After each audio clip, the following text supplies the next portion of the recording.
덩굴 손으로 다른 생물을 감고 오르는 데 걸리는 시간 불과 1분. 주변 초목을 뒤덮어 토종 식물들의 생장을 방해하는 가시박. 이미 사람 손을 좀 벗어났어요. 그런 나무에다 한번 감아버리면 그 나무가 죽으니까. 지금 우리 농촌은 이 가시박과의 전쟁의 한창이다. 뽑고 베어내도 끝없이 자라나는 엄청난 번식력의 외래식물.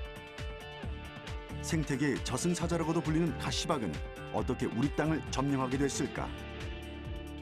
가시박으로부터 이 땅의 생물들을 지키는 방법을 알아본다.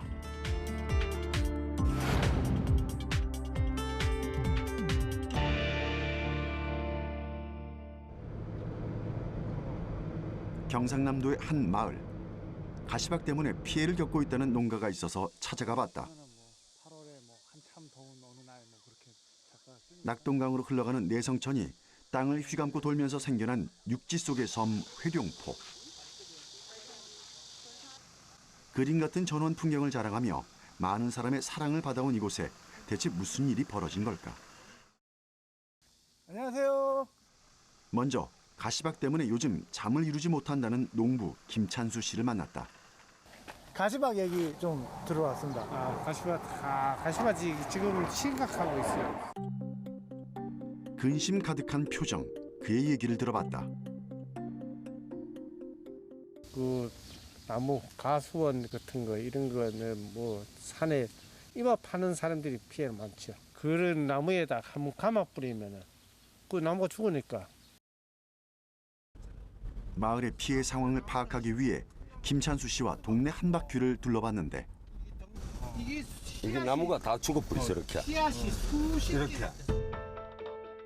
마을 곳곳의 나무들을 감싸고 있는 덩굴 식물들, 바로 가시박이다.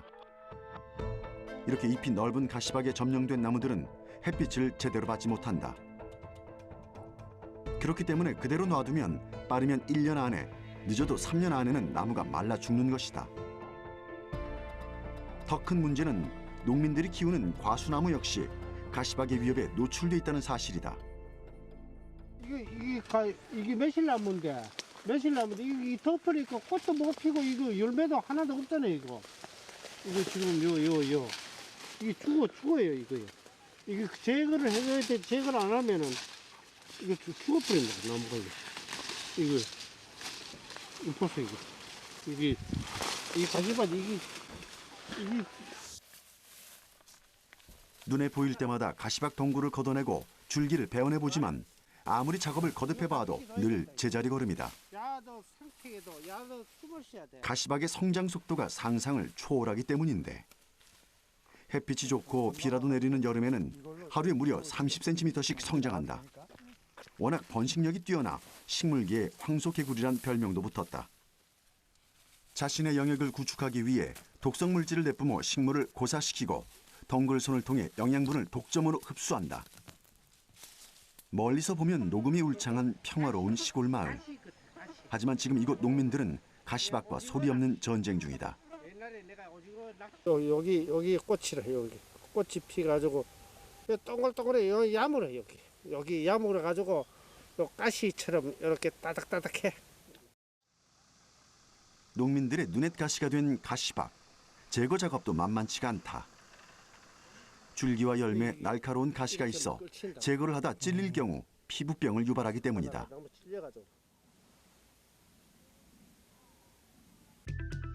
생존력과 성장 속도가 무시무시한 가시박은 보통 덩굴 길이가 4에서 8m에 이르고 10m 이상 자라기도 한다. 주로 5월 물에 발생해 7, 8월이 되면 주변에 있는 모든 식물을 뒤덮어버린다. 농가뿐만 아니라 하천변을 중심으로 낙동강 일대에 점점 퍼지고 있는 가시박. 대체 외래 식물종이 어떻게 이 땅에 번성하게 된 걸까? 제작진은 가시박의 생태에 대해서 자세히 알아보기 위해 낙동강 주변 대구 달성 습지에서 고려대 환경생태연구소의 홍선희 박사를 만났다. 선생님 안녕하십니까? 네, 안녕하세요.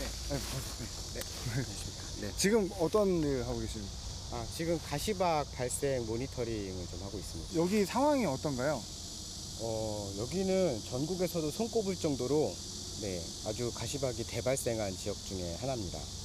한번 심하게 교란이 된 지역이고, 이 교란된 지역에 외래식물인 가시박이 매우 잘 정착을 할 수 있기 때문에, 이 주변을 보시면 아시겠지만 가시박을 제외하고는 토종식물이 전혀 자라고 있지 않습니다. 이 정도 넓이에 일반적으로 저희가 조사를 하면 한 40종에서 50종 이상의 토종식물들이 자라게 되는데요. 근데 여기는 지금 가시박으로 완전히 단일 군락으로 완전히 메워져서, 특히나 이 가시박은 국내에 있는 곤충이나 이런 2차 섭식하는 포식자들의 먹이원이 되지를 못해요. 그래서 이 지역에 있는 다른 포식자들도 다 떠나게 됩니다. 곤충들조차 기피하는 가시박. 대체 어떻게 이 땅에 들어오게 된 걸까? 미국의 콩이나 옥수수 밭에서 문제가 되고 있는 원래 밭잡초예요. 북미에서는. 근데 이제 콩이나 옥수수 같은 경우에 종자 크기가 크잖아요. 가시박도 종자 크기가 상당히 커요. 크기가 비슷합니다. 그래서 그 종자를 선별하는 과정에서 걸러지지 않고 같이 우리나라의 콩하고 옥수수와 함께 수입이 되는 걸로 지금 파악이 되고 있어요. 가시박 덩굴을 살짝만 걷어내도 종자를 발견할 수 있었는데, 수박씨처럼 생겼지만 크기는 그보다 크다.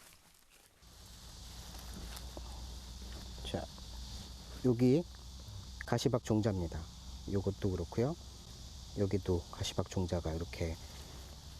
그래서 이런 종자가 지금 여기 한 1제곱미터 안에 1000개에서 1500개 사이 정도가 종자가 이제 메모리 되어 있습니다. 그래서 저희가 이걸 걷어내더라도 그 안에 이미 또 1500개의 종자가 남아있기 때문에 계속 발화를 하기 때문에 연중 제거를 해도 연중 이게 문제가 계속 될 수밖에 없는 거고요. 이 종자는 토양 안에서 저희가 시뮬레이션을 해본 결과로는 3년에서 7년까지 아마 이게 종자가 살아남을 수 있습니다. 그러니까 한번 이게 가시박이 덮어서 종자가 떨어지게 되면 7년 정도, 맥시멈 7년 이상을 지속적으로 제거를 하고, 그다음에 종자가 떨어지지 않게끔 해야지만 가시박 문제를 해결할 수 있다는 얘기예요. 종자의 크기 외에도 가시박이 가지고 있는 특징은 여러 가지라는데, 가시박은 가장 큰 특징은 덩굴손입니다. 이 덩굴손이 다른 식물을 잡아서요, 이거를 이렇게 돌돌돌돌 말 때 이제 다른 식물을 끌어내려서 눕혀버려요. 그러면 공간이 생기고 그 공간 위로 가시박이 타고 넘어가게 됩니다. 그리고 사방으로 뻗어가는 가시박의 덩굴손에 손가락을 갖다 대보았다. 1분 만에 덩굴손이 손가락을 감고 오른다. 관리를 해주지 않으면 이 나무를 덮는 데 필요한 시간이 보통 보름 정도면 완전히 이 나무가 가시박으로 완전히 덮여버립니다. 그래서 그 당해년도에는 나무가 바로 죽지는 않겠지만 한 2년 정도, 3년 정도 관리를 안 하게 되면 이제 주변에 있는 나무들까지 다 죽여버리는 초본 식물이에요. 가시박은 주변 나무뿐 아니라 생물들에게도 심각한 피해를 준다.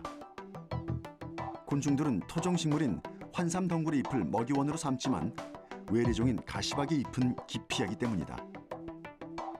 결국 가시박만 번성한다는 것은 곤충들의 먹이가 사라진다는 의미다. 이것 때문에 전 세계적으로는 외래종을 방지하자는 이유가 가장 큰 게 그런 생물 다양성이 이 지역에 아주 급격하게 떨어져 버리는 그 결과를 나타내기 때문에 외래종을 방지하자는 그런 약속을 하고 이행을 하고 있는 겁니다.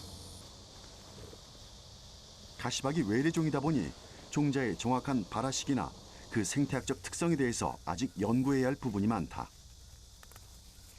그래서 홍선희 박사는 가시박이 번성하는 이 시기에 현장에 나와 부지런히 표본들을 채집한다. 홍 박사가 채집한 가시박들은 색이 변색되거나 반점이 생기는 등 그 자체적으로 조금씩 병이 든 개체들이다. 이런 것들이 이제 병원 천적도 없고 최적화된 생장 조건에서 왕성한 기세로 자라는 가시박이 자체적으로 병든 데는 분명 이유가 있을 것이다. 그 이유를 밝혀낸다면 가시박을 퇴치하는 데 단서가 될 수 있다. 현재 가시박의 퇴치 연구는 어느 정도 진행 중일까? 저희가 이렇게 병든 개체를 하는 이유는 이거를 외래종을 방지할 수 있는 방제 기술을 개발하기 위해서인데요. 이 방제 기술을 개발할 때 전 세계적으로는 이 생물학적 방제가 가장 많이 활용이 되고 있고, 일단 이런 가시박을 가해하는 균을 채집을 한 다음에 이것들이 어떤 균인지를 정확히 저희가 동정을 하고요. 그다음에 그 균을 대량으로 배양할 수 있는지, 혹은 배양할 수 있다면 어떻게 하면 싸고 대량으로 할 수 있는지, 이런 것들을 기술 개발을 한 다음에 그것들을 이제 살포해가지고 가시박을 제어하는 데 활용하고 있습니다. 근데 그 전에 해야 될 일은 이 병원균이 다른 우리나라에 있는 토종식물이나 주변에 있는 재배되고 있는 작물들의 가해를 하지 않는다는 것을 확인을 해야 됩니다. 그런 것들이 확인이 되면 이제 이거를 생물학적인 방제 기술로 저희가 적용을 할 수가 있고요. 그런 이유 때문에 이 기술은 상당히 오랜 기간의 그 연구 기간이 소요가 됩니다. 현재는 생물학적 방제 작업보다는 직접 가시박을 제거하는 작업이 이루어지고 있다. 낙동강 곳곳에서 발견되는 가시박은 강을 따라 종자를 퍼뜨린다. 그러므로 강 상류 지역부터 1년에 수차례 또 지속적으로 제거 작업을 추진해야 한다. 오늘 대규모 가시박 제거 작업이 이루어질 예정이란 이곳은 경상북도 구미의 강정 습지. 아침부터 전문가들이 모여서 제거 작업 준비에 한창이다. 지금 우리가 서 있는 곳이 이쪽 밑에 부분 됩니다. 가시박의 분포 상태는 이미 사람 손으로 제거할 수 있는 범위를 넘어섰기 때문에 구획을 정하고 기계의 힘을 빌려 계획적으로 작업이 진행된다. 한 20일간 인력으로 하기 힘든 지역을. 안녕하십니까? 예, 안녕하세요. 반갑습니다. 오늘 가시박 예. 제거 작업 때문에 오늘 오신 거죠? 예, 그렇습니다. 상류 쪽으로 한 3km 정도가 돼요. 상당히 넓죠. 가시박이 그렇게 많이 분포가 되어 있나요? 전체 다가 분포된 건 아닌데 이렇게 좀 진한 부분이 가시박이 밀집되어 있는 지역입니다. 여기 부분을 저희들이 작업을 하려고 하고 있습니다. 자, 그러면 현장으로 한번 같이 가볼까요? 예, 그럴 수 있습니다. 예. 워낙 방대한 작업이다 보니 지자체를 포함한 민간단체, 군부대, 기업체 등 지역민 모두가 가시박 제거 작업에 힘을 보태고 있다.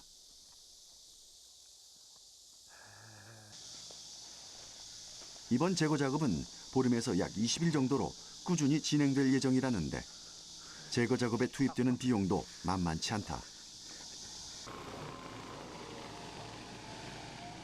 특수 예초 장비를 장착한 이 굴착기는 가시박 제거를 위해서 별도로 제작됐다.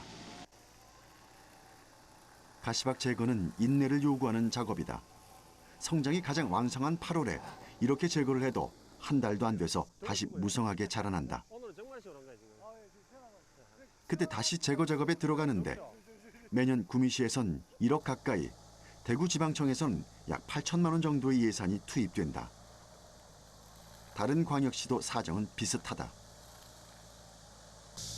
예, 여기서 꽃이 피면은 씨가 여기 맺히죠. 여기 한 7천 개에서 수만 개까지 맺힙니다. 맺혀서 이게 지금은 아직 이제 꽃이 피기 전이니까 지금 베어버리면 싹 다 죽어버립니다. 다 죽으니까. 그러니까 지금 이 시기를 놓치면 그렇죠.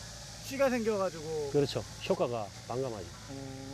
지금 하고 한 9월 말쯤 되면 다시 올라옵니다.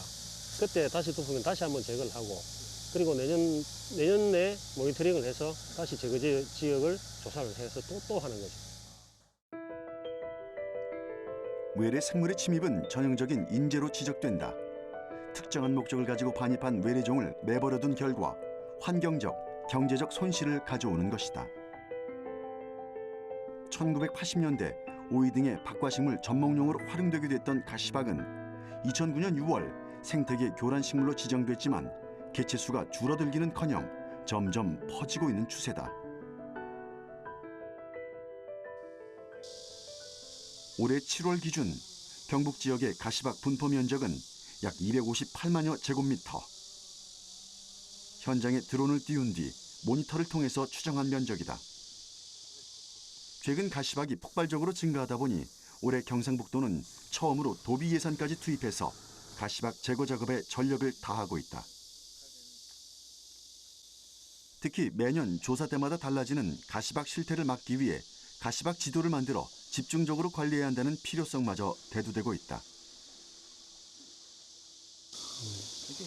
이런 부분들이 전부 다 군데군데 밀집되어 있는 지역이고.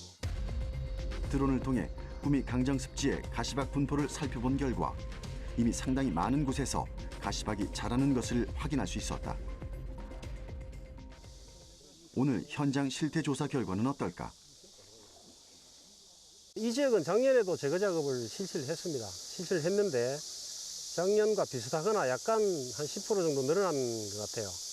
그 이유가 땅 속에 씨가 지금 남아있기 때문에 계속 이게 연중 발화를 하고 내년에도 발화를 하고 계속 그렇게 진행이 되고 있습니다. 그래서 앞으로 한 수년 동안 더 작업을 해야지 효과를 좀 볼 수 있을 것 같습니다. 엄청난 번식력과 질긴 생존력으로 이 땅의 산과 들을 빠르게 잠식하고 있는 가시박. 가시박으로 인한 생태계 교란, 그 후유증이 점점 더 커지고 있다. 정말 그저 뽑고 또 뽑는 것 외에 다른 방법은 없는 것일까? 다시 만난 홍선희 박사는 제작진을 상주 지역으로 안내했다. 이곳은 색다른 방법으로 가시박 퇴치에 성공한 곳이다. 뭐 여기는 어디다 눈을 둬도 원래 가시박이 있었던 지역이에요. 가시박이 예, 워낙에 많았던 지역인데 지금은 이제 뭐 이렇게 작은 개체군들만 군데군데 남아 있을 정도로 이제 제어가 잘 되고 있는 지역이라고 보여집니다. 하천을 끼고 있어 가시박이 번성하기엔 더할 나위 없이 좋은 장소. 하지만 이곳의 생태계는 다른 지역과는 달리 다양한 식물종들이 자라고 있다. 대체 그 이유는 뭘까? 하천이 있는 공원변에서 흔히 볼 수 있는 비닐 매트. 원래는 토양 유실을 방지하는 용도다. 홍선희 박사는 우연한 기회로 이 매트가 깔린 곳에서는 가시박이 성장하지 못한다는 사실을 알게 됐다고 한다. 이런 개체들 같은 경우에 이제 발화한 지 3, 4일 정도 됐을 겁니다. 근데 여기에 이제 밑에 보시면 떡잎이 이렇게 있죠. 예, 제 손 크기랑 비교해봐도 떡잎이 일반적인 다른 이 자연 생태계에 있는 우리나라 야생식물들 그 떡잎들보다 훨씬 더 커요. 주변에 보이시는 것들도 다 이런 것들인데 그 야생식물들 떡잎들은 다 작아요. 근데 얘는 이렇게나 큽니다. 예, 이거를 활용을 한 거예요. 구멍이 3에서 4mm인 매트는 야생식물 성장을 방해하지 않으면서도 가시박의 떡잎들을 효과적으로 제어한다. 하지만 매트의 재료가 되는 비닐이 환경에 또 다른 부담이 될 수 있다. 홍선희 박사는 친환경 소재로 만든 매트를 개발해냈다. 그리고 앞으로는 가시박 종자가 토양 내에서 자연적으로 없어지는 7년 정도의 수명을 가진 자연 분해 매트를 개발할 예정이다. 해마다 여름이면 짙은 녹색 융단을 깔아놓은 듯 온 국토를 뒤덮는 가시박. 아무리 외래종이라고 해도 자연이 품은 녹색 식물을 무조건 박멸하고 제거하는 것은 유쾌하지만은 않은 작업이다. 그런데도 지금 이 땅에서 가시박 제거에 부단한 노력을 기울여야 하는 이유는 분명하다. 녹색이라고 같은 녹색은 아닙니다. 왜냐하면 이 가시박 같은 경우는 어떤 경쟁적 우월성이 있기 때문에 이제 이 지역 발생을 하게 되면 그 지역의 식물 다양성 자체가 저희가 조사해 보면 90% 이상이 확 줄어들어 버려요. 그러면 그 각각의 식물종을 먹고 살던 이제 포식자인 곤충의 개체 수가 줄어들고요. 그다음에 곤충이 줄어들게 되면 그 다음에 조류라든가 포유류라든가 연쇄적으로 생태계에 영향을 미칩니다.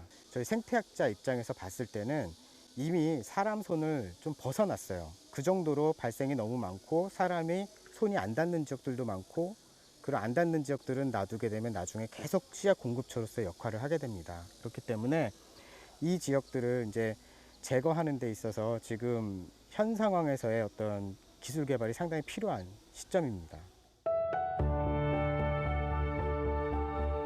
한번 훼손된 생태계는 쉽사리 복원되기 어렵다. 지금 우리는 외래종을 도입하는 데 신중을 기하고 철저한 검증을 해야 하는 이유를 가시박이 이 땅에 남긴 쓰라린 상처를 통해 배우는 중이다.